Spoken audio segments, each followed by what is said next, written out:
lộ sắc mi mê cha ta lâu tận dễ cả vì đến trên xuất hiện lại nang ang renga mga katong ailo hele trina zun zama dato yang in kaluang ralta koi lam lanu nge moi ni le tu shin lên trôi nge moi ni le tiang renga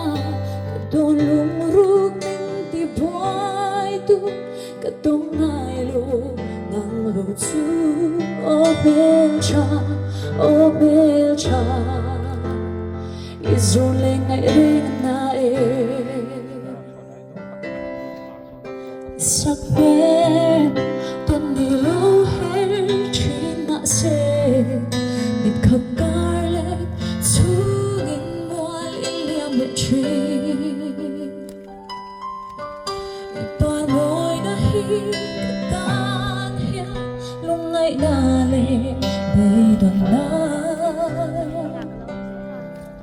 trả nợ rama min khen tiêu tu yêu số hơi lâu ba cái anh chim luôn khơi lắm là nu nghe môi mị lệ tu say lên trôi nghe môi mị lệ tiếng renga kadon lumarung min ti boy tu kadong ayo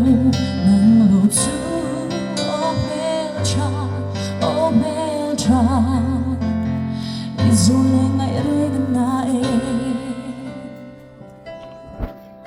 ole hoi lo par moi nang ton le ni lo hi chuak le thoi se kan song thang vana kya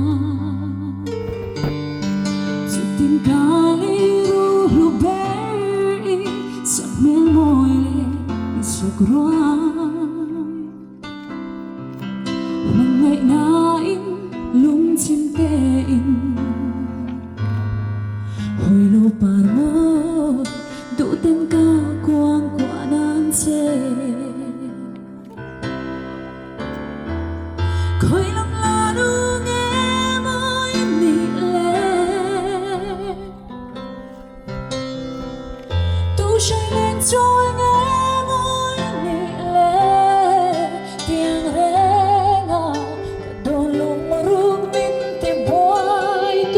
kadong ai lo nang lo chu o bel cha izule ngai ring na khơi lắm là nu nghe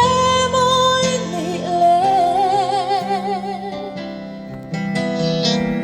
tu say lên trôi nghe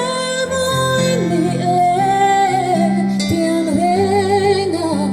kadon lumaruk min ti boy tu kadong ai lo nang lo chu o bel cha